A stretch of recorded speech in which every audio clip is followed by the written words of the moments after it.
Hi everyone, good morning. मैं पंकज मौर्य, आप सबका स्वागत है आपके अपने यूट्यूब चैनल में। आज हम लोग देखेंगे टॉप 50 एमसीक्यूज का पार्ट फर्स्ट, जो कि आपके UP TGT, PGT, BPSC, TRF 4.0 के लिए बहुत ज़्यादा क्रूशियल होने वाला है। चलिए शुरू करते हैं आज का session. Let's start. Question number first, one who works as substitute writer for someone injured, coven, amanuensis, gate crasher और कोफेल। वन हु वर्क्स, जो वर्क करता है सब्स्टिट्यूट राइटर के रूप में फॉर समवन इंजर्ड, तब कोई इंजर्ड हो जाता है, घायल हो जाता है, तो सब्स्टिट्यूट राइटर के रूप में काम करता है, उसको क्या कहते हैं? कोवेन कहते हैं, एमेंसोएंसिस कहते हैं, गेट क्रेसर कहते हैं या कोफेल कहते हैं। तो इसका करेक्ट आंसर हो जाएगा option B, amanuensis. Question number second, we thought I heard a voice cry, sleep no more, Macbeth does murder sleep, who says, किसने कहा है? लेडी मैकबेथ ने, बंकू ने, मैकडफ ने या मैकबेथ ने? क्वेश्चन नंबर सेकंड का करेक्ट आंसर हो जाएगा ऑप्शन डी, मैकबेथ ने कहा है, we thought I heard a voice cry, sleep no more, Macbeth does murder sleep. इस लाइन को मैकबेथ ने एक्ट सेकंड सीन सेकंड में कहा है। Question number third, punishment for wrong done, reward for good done, expiate, muster, retribution, mosaic. Punishment दिया जाता है गलत काम के लिए और रिवार्ड दिया जाता है अच्छे काम के लिए, उसको क्या कहेंगे? क्वेश्चन नंबर थर्ड का करेक्ट आंसर हो जाएगा ऑप्शन सी, रिट्रीब्यूशन। रिट्रीब्यूशन में पनिशमेंट दिया जाता है रॉन्ग डन के लिए और रिवार्ड दिया जाता है गुड डन के लिए। Question number four, a collection of slaves, slaves यानी गुलाम, जो गुलामों का कलेक्शन होता है उसको क्या कहते हैं? कोफेल, मर्डर, कोवेन या मस्टर? क्वेश्चन नंबर फोर का करेक्ट आंसर हो जाएगा ऑप्शन ए, कोफेल। कोफेल होता है collection of slaves. Question number five preposition का है, we were time for the train, on time, at time, in time या during?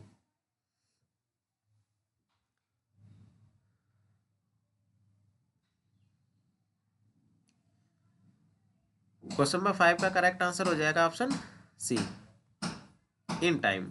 We were in time for the train. Explanation देखिए, in time signify that you reached a place before a deadline और before it was too late.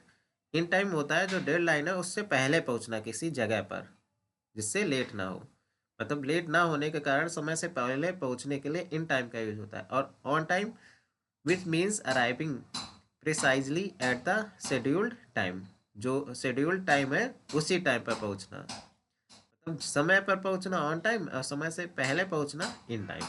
यहाँ पे train की बात हो रही है तो ट्रेन पकड़ने के लिए आप समय से पहले पहुंचेंगे, तो we were in time for the train. Question number six, would you mind to open the suitcase sir, find the errors. Error आपको फाइंड आउट करनी है, किस ऑप्शन में एरर है। क्वेश्चन नंबर सिक्स का करेक्ट आंसर हो जाएगा option B, opening in place of to open. Infinitive की जगह पर जेरंड यूज होगा, क्यों होगा? एक्सप्लेनेशन देखिए, कुछ ऐसे वर्ड होते हैं जो अपने साथ जेरंड लेते हैं ना कि इन्फिनेटिव, जैसे माइंड है, एडमिट है, अवॉइड है, लाइक है, डिसलाइक है, रेसिस्ट है। ये वर्ड ऐसे हैं जो अपने साथ जेरंड लेते हैं ना कि इन्फिनेटिव। माइंड और अवॉइड, ये दो वर्ड याद कर लीजिए क्योंकि ये दो वर्ड एग्जाम में ज़्यादा पूछे जाते हैं। तो यहाँ पे माइंड आ रहा है तो माइंड अपने साथ जेरंड लेता है ना कि इन्फिनेटिव, इसलिए यहाँ पे टू ओपन नहीं ओपनिंग हो जाएगा। Would you mind opening the suitcase sir. Question number seven, Milton's God is a book by. Milton's God ये बुक है किसके द्वारा लिखी गई है? DG Rossetti, John Dryden, William Empson या नन?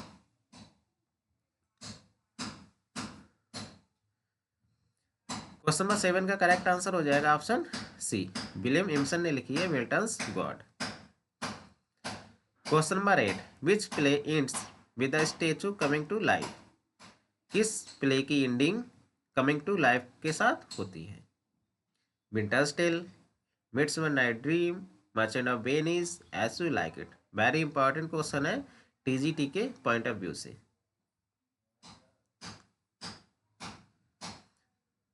क्वेश्चन नंबर 8 का करेक्ट आंसर हो जाएगा option A, Winter's tell.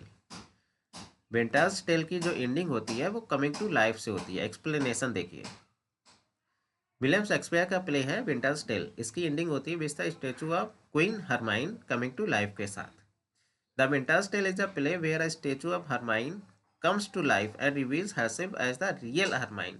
This reconciliation brings the play to a close.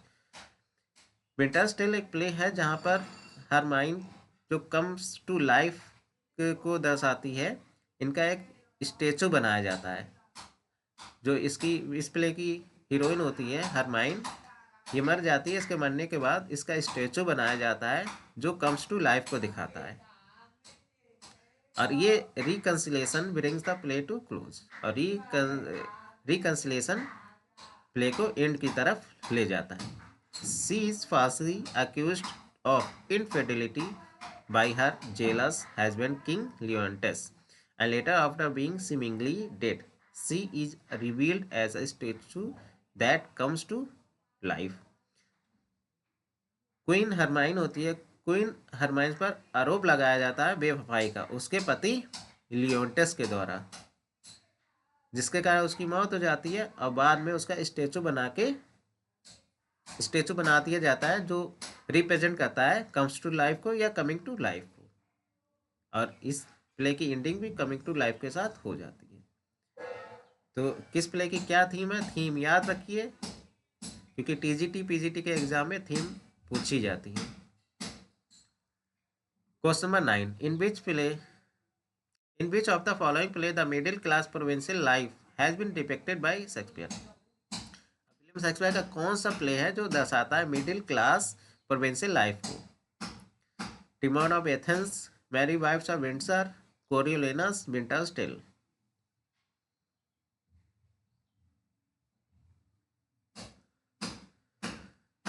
Question number 9 का करेक्ट आंसर हो जाएगा option B, the Merry wives of Windsor. Merry wives of Windsor ये middle class life को दिखाता है।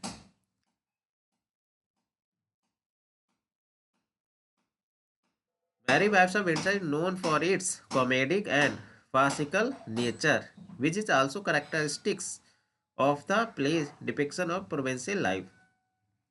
Mary wives of Windsor ये एक Fars nature का है, मतलब ये फार्स है और रोमांटिक कॉमेडी भी है।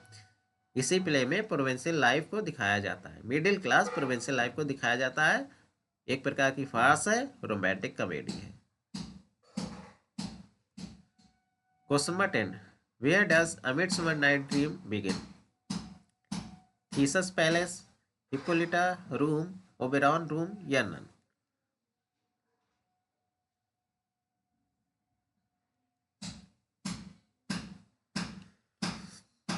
मिडसमर नाइट प्ले की शुरुआत कहाँ से होती है? इसका करेक्ट आंसर हो जाएगा ऑप्शन ए, थीसेस पैलेस से होती है मिडसमर नाइट ड्रीम की शुरुआत।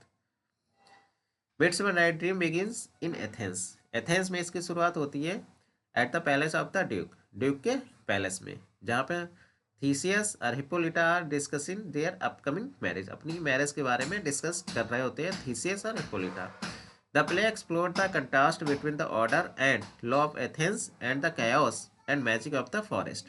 ये बात याद रखिएगा कि ये जो प्ले है मिडसमर नाइट ड्रीम, ये अंतर बताता है order and law of Athens को में and chaos and magic of the forest. मतलब chaos and magic of the forest और order and law of Athens के बीच में अंतर बताता है ये प्ले मिडसमर नाइट ड्रीम। तो कौन सा प्ले अंतर बताता है? तो मिडसमर नाइट ड्रीम बताता है contrast between the order and law of Athens and chaos and magic of the forest के बीच अंतर बताता है। Question number 11, who has defined essay as receptacle for detached thoughts and as dispersed meditations? Charles Lamb, Francis Bacon, John Dryden या none? किसने define किया है essay को receptacle for detached thoughts and as dispersed meditations के रूप में? इसका correct answer हो जाएगा option B, Francis Bacon. Question number 12, the play the thing wherein I shall catch the conscience of the king is a line from, ये line किस play से आई है? As you like It, Midsummer Night Dream, Hamlet, Merry wives of winter.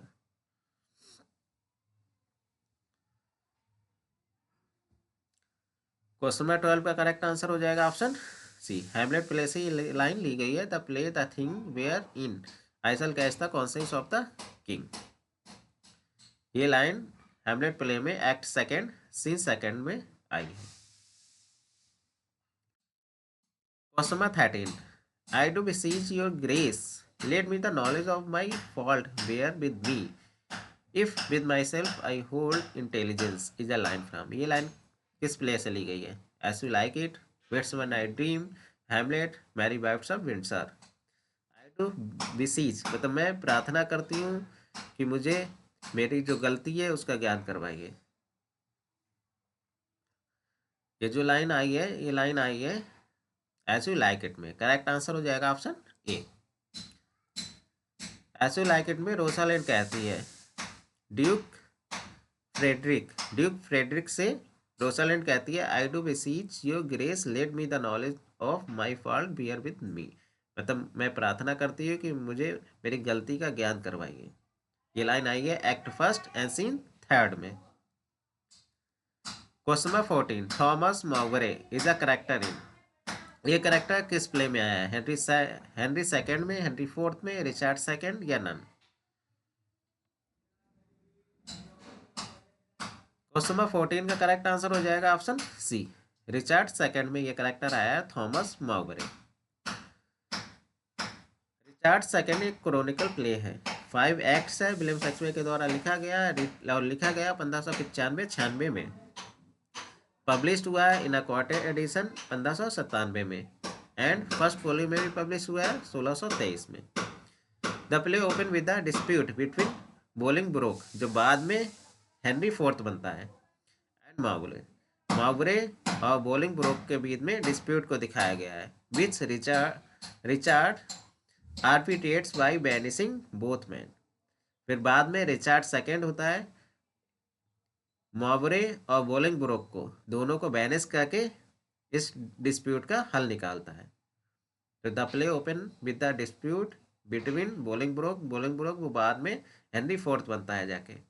मावरे और बोलिंगब्रोक के बीच में dispute को दिखाया गया है, दोनों को बैनिश करके इस डिस्प्यूट का सलूशन निकालता है Richard second. Question number 15, we very then best safety line fear you to itself revel throw none is near, who says, किसने कही है ये लाइन? ओफिलिया ने, लार्टिस ने, पोलोनियस ने, होरेसियो ने?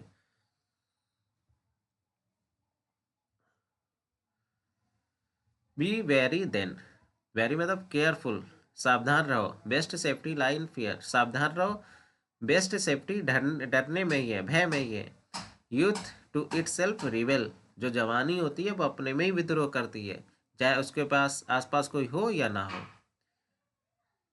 इसका करेक्ट आंसर हो जाएगा ऑप्शन बी, लियाटस। लियाटस अपनी बहन ओफिलिया से कहता है कि सावधान रहो हैमलेट से, बेस्ट सेफ्टी डरने में ही है, जो जबानी होती है खुद विद्रोह करती है चाहे उसके आसपास कोई हो या ना हो।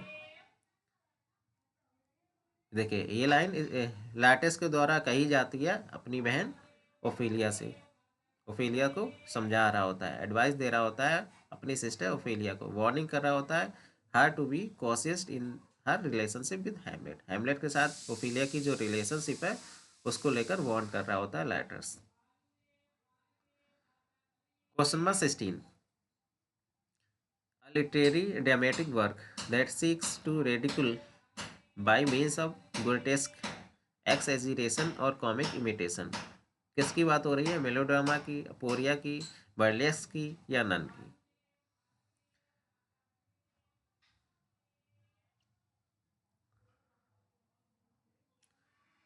क्वेश्चन नंबर 16 का करेक्ट आंसर हो जाएगा ऑप्शन सी, यहाँ पे बर्लेस्क की बात हो रही है।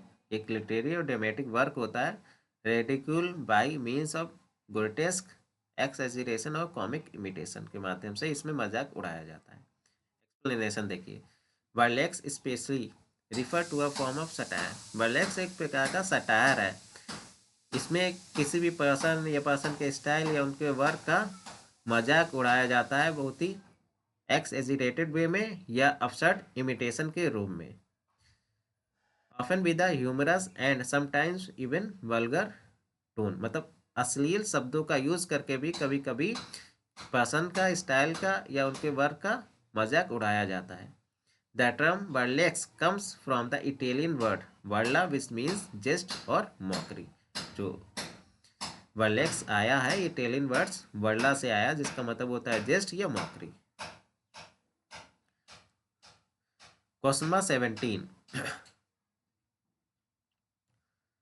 Who says O my soul's joy, if after every tempest come such calms, may the winds blow till they have beckoned death। किसने कहा है ये? ओथेलो ने, हैमलेट ने, किंग लियर ने या मैकबेथ ने? कौन कहता है कि ओ माई सोल जॉय, ओ मेरी आत्मा के आनंद, इफ आफ्टर एवरी टेम्पेस्ट कम सच कम, यदि प्रत्येक तूफान के बाद शांति आती है तो ये हवा चलती रहे और जब तक जलती रहे, जब तक चलती रहे, जब तक कि मृत्यु को जगा ना दे।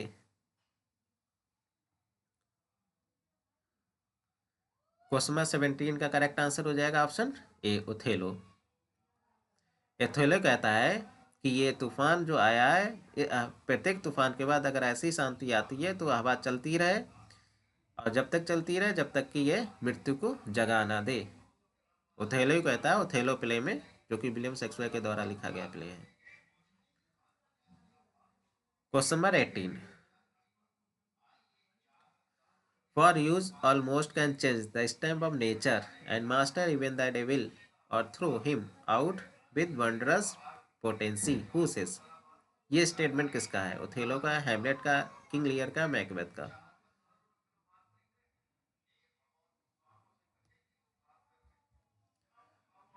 क्वेश्चन नंबर 18 का करेक्ट आंसर हो जाएगा ऑप्शन बी, हैमलेट ने कहा है। स्टेम ऑफ नेचर ये कीवर्ड है, कीवर्ड को याद रखिए, stem of nature Hamlet play में आया, हैमलेट ने ही कहा है। Question number 19, if chance will have me king by chance may crown me without my stir is a line from. ये लाइन कहाँ से आई है? ओथेलो से, हैमलेट से, किंग लियर से या मैकबेथ से?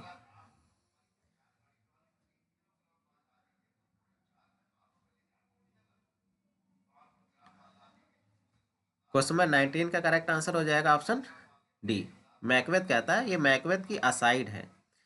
मैकबेथ कहता है यदि भाग्य मुझे राजा बनाएगा, यदि भाग्य मुझे राजा बनाएगा तो भाग्य ही मुझे ताज पहना सकता है, चाहे मैं कुछ करूं या ना करूं। If chance will have me king, भाग्य मुझे राजा बनाएगा और भाग्य ही मुझे ताज पहना सकता है, चाहे मैं कुछ करूं या ना करूं। ये मैकबेथ की असाइड है। Question number 20, man should be what they seem, or those that be not what they might seem none. Who says? Othello, Iago, Bianca, Desdemona.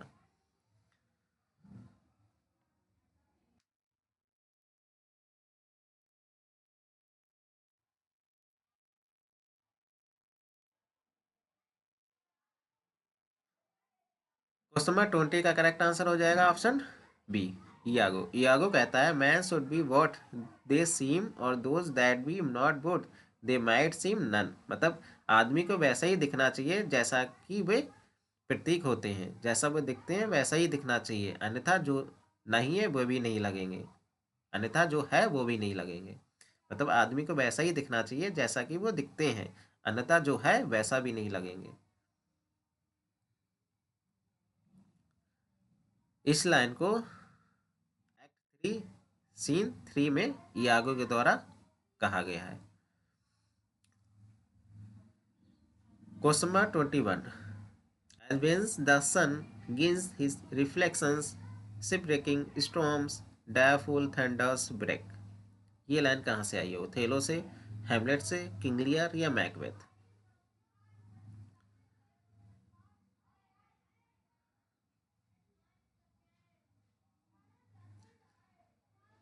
Question number 21 का करेक्ट आंसर हो जाएगा ऑप्शन डी, मैकबेथ से ये line आई है, इस line को sergeant के द्वारा कहा गया है, स्पोकन बाय सर्जेंट।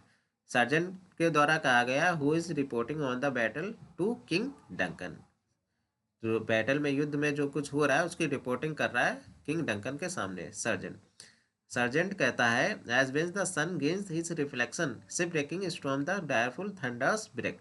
मतलब सन जो सूर्य होता है अपना प्रतिबिंब वहीं से बनाता है, अपना प्रतिबिंब वहीं से बनाता है जहां से जहाज टूटते हैं, तूफान आते हैं, भयंकर गड़गड़ाहट होती है। तो सर्जेंट ने किंग डंकन के सामने युद्ध के बारे में बता रहा है।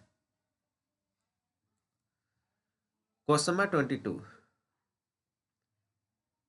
Who says Milton is in every line of paradise lost. Very important question है टीजीटी के पॉइंट ऑफ व्यू से।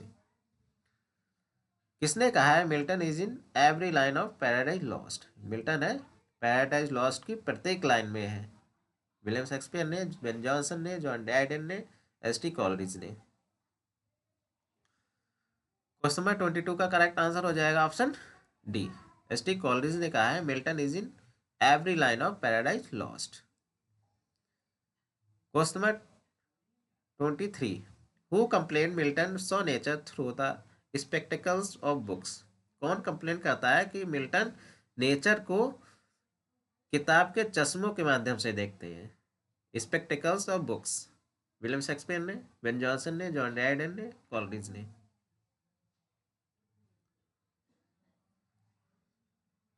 इसका करेक्ट आंसर हो जाएगा ऑप्शन सी। जॉन ड्राइडेन ने कहा है कि Milton saw nature through the spectacles of books. Question number 24, song on May morning came in. किस ईयर आई थी सॉन्ग ऑन मे मॉर्निंग? 1630, 1660, 1634 या 1600 में? इसका करेक्ट आंसर हो जाएगा ऑप्शन ए, 1630 में आई सॉन्ग ऑन मे मॉर्निंग। ये लिखी गई है पोएम जॉन मिल्टन के द्वारा 1630 में। एक्सप्लेनेशन देखिए, इसकी जो थीम है ये सेलिब्रेट करती है अराइवल ऑफ स्प्रिंग को, particularly the month of May. Arrival of spring को सेलिब्रेट करती है, स्पेशली मंथ ऑफ मई को, with imaginary of flowers and new life को। इसकी इंपॉर्टेंट लाइन है, देख लीजिए, famous line, now the bright morning star day harbinger. अब कोई की वर्ड है उसको याद रखिए, जैसे डेज हार्विंजर, ये किस में आएंगे, ये याद रखिए। Day's harbinger comes dancing from the east and leads with her the flowery May, who from her green lap through the yellow cowslip and pale primrose. The song or poem you are likely referring to Song on a May Morning by John Milton, and it is also known as the Flowery May। जो ये song on May morning है, इसको the flowery मई के नाम से भी जाना जाता है। अब कुछ कीवर्ड्स है जैसे day's harbinger, flowery May, cowslip and the pale primrose. ये जो कीवर्ड्स है, कीवर्ड्स आए हैं सॉन्ग ऑन मई मॉर्निंग में, जिसको फ्लावरी मई भी कहते हैं। ये पोएम 1630 में लिखी गई है जॉन मिल्टन के द्वारा। Question number 25, Shakespeare acted in Ben Jonson's. Ben Jonson के किस वर्क में विलियम शेक्सपियर ने काम किया है? Every man, in his humour, alchemist, forest.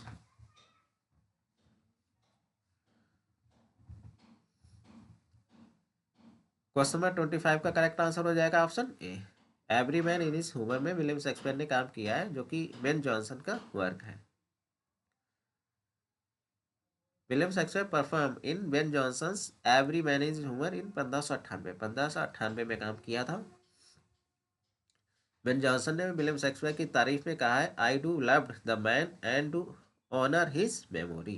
जो ये लाइन याद रखिए, पहले इंपॉर्टेंट है, I do love the man and do honour his memory. Ben Jonson ने विलियम शेक्सपियर के बारे में कहा है, और कहा है कि Shakespeare was honest, open and had an excellent imagination. ये भी कहा है बेन जॉनसन ने विलियम शेक्सपियर के बारे में।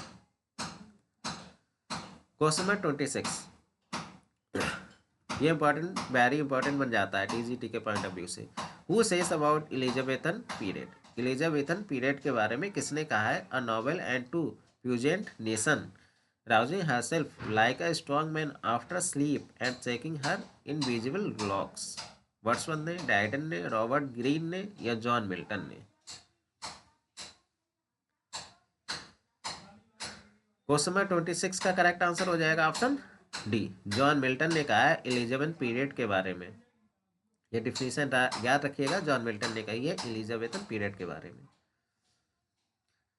Question number 27, who said Milton was the poetical son of Spenser? किसने कहा है Milton was the poetical son of Spencer?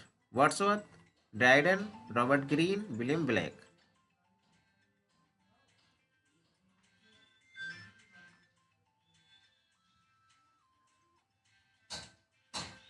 Question number 27 का करेक्ट आंसर हो जाएगा option B, John Dryden.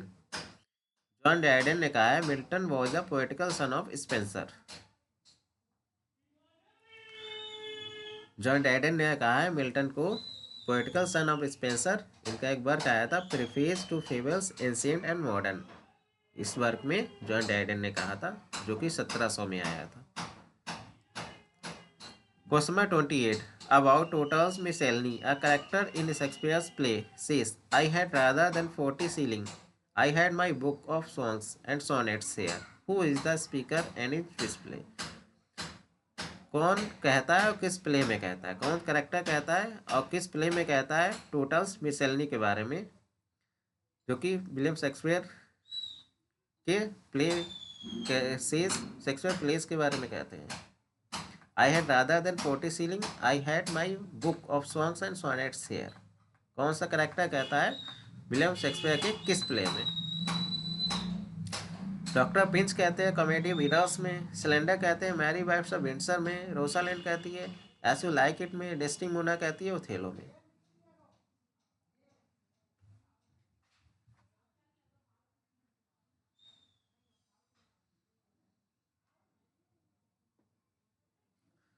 Question number 28 का करेक्ट आंसर हो जाएगा ऑप्शन बी, सिलेंडर कहता है इन मैरी वाइफ्स ऑफ विंडसर में। मैरी वाइफ्स ऑफ विंडसर जो कि विलियम शेक्सपियर के द्वारा लिखा गया प्ले है, इस प्ले में एक कैरेक्टर आया है सिलेंडर।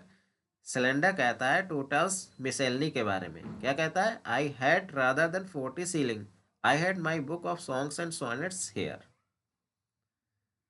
तो आपको करेक्टर भी यहाँ पे पता चल रहा है डॉक्टर पिंच किस प्ले में आया, कॉमेडी ऑफ एरर्स में, Slender, Merry wives of Windsor में, Rosalind, As you like it में, डेस्टिमोना, थेलो में। क्वेश्चन नंबर 29,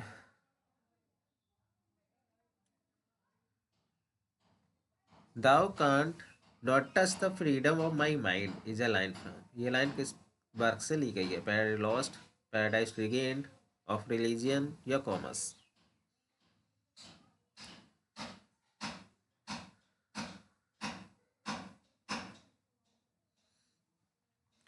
क्वेश्चन नंबर 29 का करेक्ट आंसर हो जाएगा ऑप्शन डी, कॉमर्स कहता है the can't not touch the freedom of my mind. Freedom of my mind ये phrase है, ये फ्रेज आया कॉमर्स में, इतना याद रखिए। Question number 30, how charming is divine philosophy not harsh and crabbed as dull fools suppose is a line from, ये line किस वर्क से ली गई है? Paradise Lost, Paradise Regained, of Religion या कॉमर्स?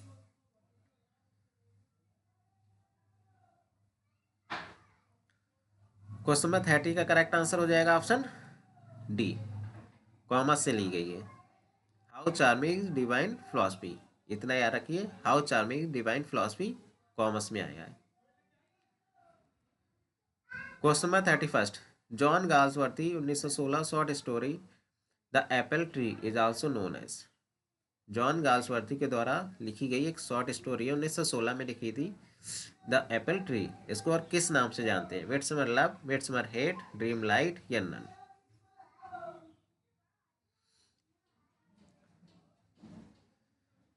क्वेश्चन नंबर 31 का करेक्ट आंसर हो जाएगा ऑप्शन ए, मिडसमर लव। तो द एप्पल ट्री को मिडसमर लव के नाम से भी जानते हैं, जो कि जॉन गाल्सवर्थी के द्वारा लिखा गया एक वर्क है, एक शॉर्ट स्टोरी है। एक्सप्लेनेशन देखिए, the apple tree is a short story. Apple tree है क्या? एक शॉर्ट स्टोरी है, जॉन गाल्सवर्थी के द्वारा लिखी गई है, पब्लिश हुई है 1916 में। इसमें दो करेक्टर आए हैं, Frank Ashurst and Robert Garton, जो ट्रेवल करते हैं एक साथ ग्रेजुएटिंग फ्रॉम कॉलेज से। The story title comes from a quote from a classical Greek text Murray's Hippolytus of Euripides. इस स्टोरी का जो टाइटल है वो आया है, एक क्लासिकल ग्रीक टेक्स्ट है, मरेज हिप्पोलिटस ऑफ यूरोपाइड्स, यहाँ से इस स्टोरी का टाइटल लिया गया है। तो दो करेक्टर है एप्पल ट्री में, दो यंग मैन है, ये नाम याद रखिएगा, रॉबर्ट गार्डन और Frank Ashurst. Question number 32। Pistol is a character in which of the following plays. Pistol character किस प्ले में आया है? Mary wives of Windsor, Henry fourth, part second, Henry fifth, या all of the world, all of the above.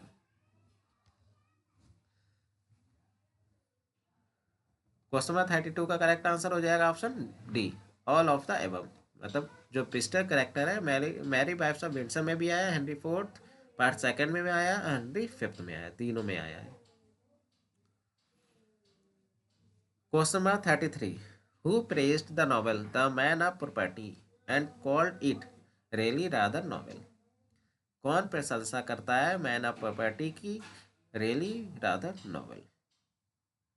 Wordsworth, Dryden, Robert Greene, D H. Lawrence. The man of property John Galsworthy के द्वारा लिखा गया work है, और किसने इसकी प्रशंसा की है? रियली रादर नॉवेल नाम से। इसका करेक्ट आंसर हो जाएगा ऑप्शन डी, डी.एच. लॉरेंस ने कहा है really rather novel. Question number 34। Who describes Wordsworth poem in the Prelude as a lyrical bildungsroman? Richard Clarke, Dryden, Robert Greene, D H. Lawrence.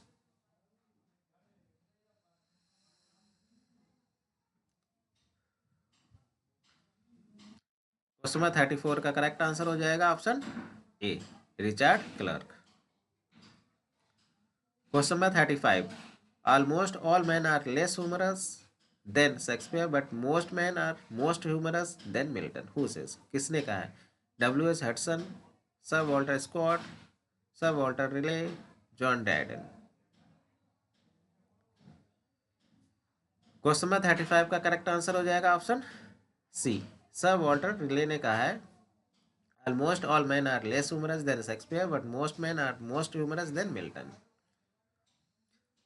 Question number 36. Whom does Milton accuse in Paradise Lost as the son of Belial, flown with insolence and wine? The Anglican clergy, Cavalier poets, opponents of the Commonwealth, all of the above.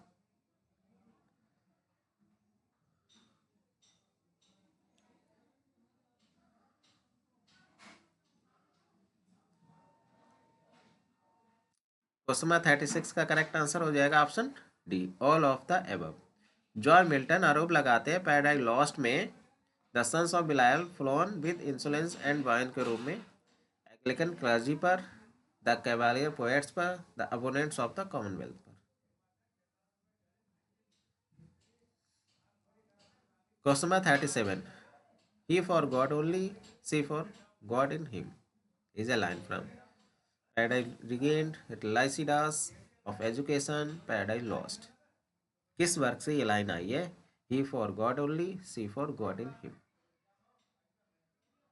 ये question film में भी पूछ सकते हैं। यहाँ पे God की जगह पे डॉट डॉट डॉट कर देंगे, तो आपको फिल करना होगा दोनों फिल्म में, E for dot dot dot only and C for dot dot dot in him. तो दोनों जगह गॉड गॉड आएगा, E for God only and C for God in him. ये लाइन ली गई है पैराडाइज लॉस्ट से। करेक्ट आंसर हो जाएगा option D, Paradise Lost. Question number 38। Things bad begun make strong themselves by ill, who says? किसने कहा है? मैकबेथ ने, ओथेलो ने, हैमलेट ने, किंग लियर ने।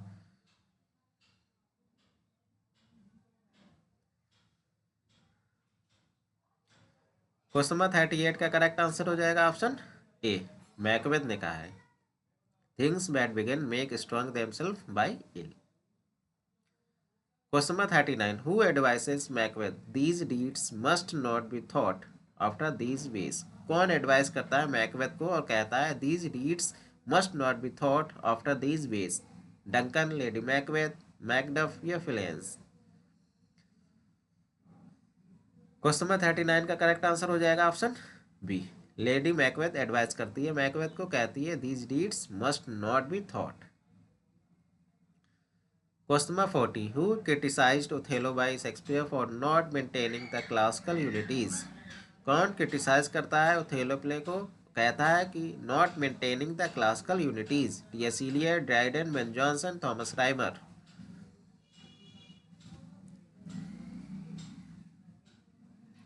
क्वेश्चन नंबर 40 का करेक्ट आंसर हो जाएगा ऑप्शन डी, थॉमस राइमर।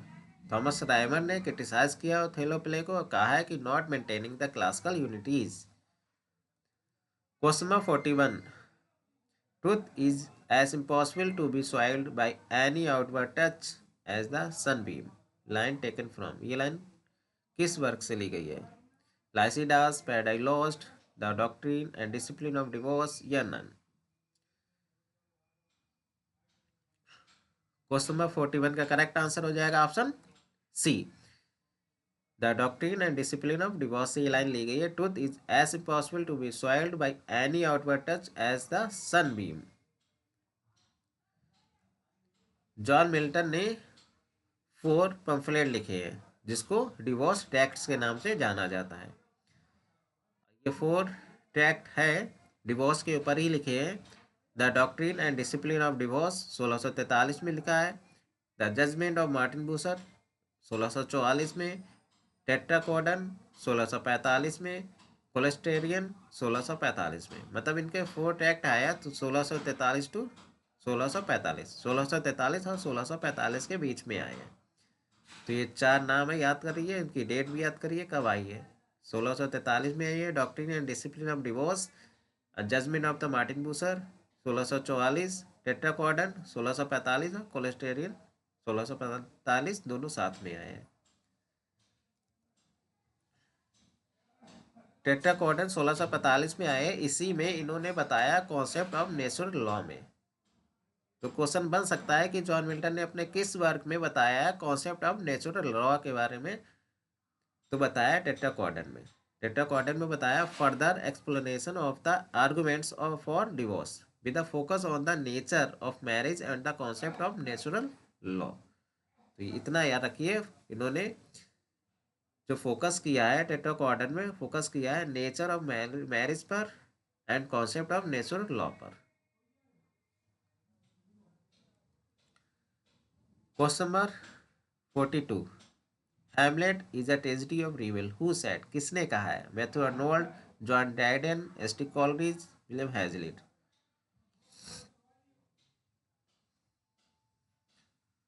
इसका करेक्ट आंसर हो जाएगा ऑप्शन बी, जॉन ड्राइडन ने कहा है Hamlet is a tragedy of revel.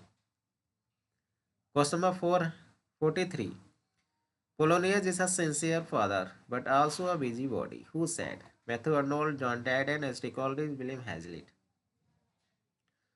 Question number 43 का करेक्ट आंसर हो जाएगा ऑप्शन डी, विलियम हैजलिट ने कहा है Polonius is a sincere father but also a busy body. Question number 44, Boccaccio Decameron is quoted in Shakespeare's Winter's Tale, all well that ends well, measure for measure, twelfth night? Question number 44 का correct answer हो जाएगा option B, all's well that ends well. Question number 445, Wordsworth grave written by? Wordsworth grave किसके द्वारा लिखी गई है? William Watson, Francis Jeffrey, Robert Greene, Thomas Hardy? Question number 45 का correct answer हो जाएगा ऑप्शन ए, विलियम वॉटसन ने लिखी है Wordsworth grave. Question number 446, question number 46, resolution and independence was called best cure for despondency by? Very important question है TGT के point of view से। William Watson ने के द्वारा कहा गया है या Francis Jeffrey, Robert Greene, Thomas Hardy? Resolution and independence was called, कहा गया है बेस्ट क्योर फॉर डिस्पोटेंसी, किसके द्वारा कहा गया है रेसोल्यूशन एंड इंडिपेंडेंस को बेस्ट क्योर फॉर डिस्पोटेंसी? 46 का करेक्ट आंसर हो जाएगा ऑप्शन डी। थॉमस हार्डी ने कहा है रेसोल्यूशन एंड इंडिपेंडेंस को best cure for despondency. Question number 47, this spend this burning day of June is a line from. ये line किस वर्क से आई है? To Milton, Tintern Abbey, resolution and independence, wagoner. Question number 47 का correct answer हो जाएगा option D, the Wagner से ये लाइन ली गई है। एक्सप्लेनेशन देखिए, द वैगनर एक पोएम है विलियम वर्ड्सवर्थ के द्वारा लिखी गई है। बेंजामिन मैन के बारे में बताया गया है जिन्होंने ट्रेवल किया था लेक डिस्ट्रिक्ट का। इस पोएम की शुरुआत 1806 में हुई थी और फिनिश 1819 में हो गई थी। ये पोएम डेडिकेटेड है चार्ल्स लैम्ब को। इसकी थीम मिसबिहेविंग एनिमल्स है, ड्रंकननेस है, a pub and trip across the lake district. तो वैगनर वर्ड्सवर्थ की पोएम है। इसमें एक नाम आया बेंजामिन जिन्होंने ट्रेवल किया था अक्रॉस द लेक डिस्ट्रिक्ट। इस पोएम की शुरुआत 1806 में हुई थी, फिनिश 1819 में हुई थी और डेडिकेटेड है चार्ल्स लैम्ब को। एक की पॉइंट याद रखिएगा। Question number 48, in the Tempest the mass in the play is arranged bye Prospero who summons the goddess to entertain Ferdinand and Miranda at their engagement ceremony in the Tempest William Shakespeare के द्वारा लिखा गया play है। इस play में mask आया है जो कि अरेंज किया गया था प्रोस्पेरो के द्वारा फर्डिनेंड फर्डिनेंड और मिरांडा के एंगेजमेंट सेरेमनी पर। अब ये मास्क किस एक्ट और किस सीन में अरेंज किया गया है प्रोस्पेरो के द्वारा? Act 1 scene 4, act 4 scene 1, act 2 scene 3 या एक्ट 3 या सीन 2? वेरी इंपॉर्टेंट क्वेश्चन है। इसका करेक्ट आंसर हो जाएगा ऑप्शन बी, एक्ट 4 सीन 1 में आया है मास्क। तो टेम्पेस्ट में जो मास्क आया एक्ट 4 सीन 1 में आया है, प्रोस्पेरो के द्वारा अरेंज किया गया है। फर्डिनेंड और मिरांडा के एंगेजमेंट सेरेमनी पर अरेंज किया गया है प्रोस्पेरो के द्वारा। Question number 49, let the morality of Shakespeare be contrasted with that of writers of his own and succeeding age. Who said? किसने कहा? स्पेंसर, डॉक्टर जॉनसन, मिल्टन या कॉलरिज?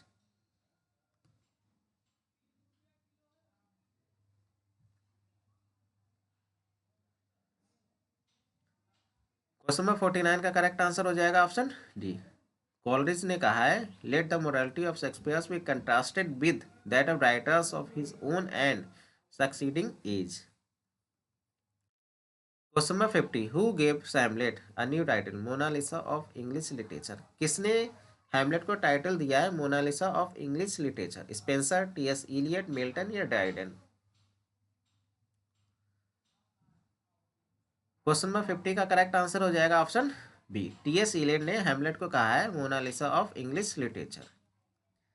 आज के लिए बस इतना ही। क्वेश्चन अगर पसंद आ रहा हो चैनल को लाइक शेयर एंड सब्सक्राइब करना ना भूलिएगा। Thank you so much.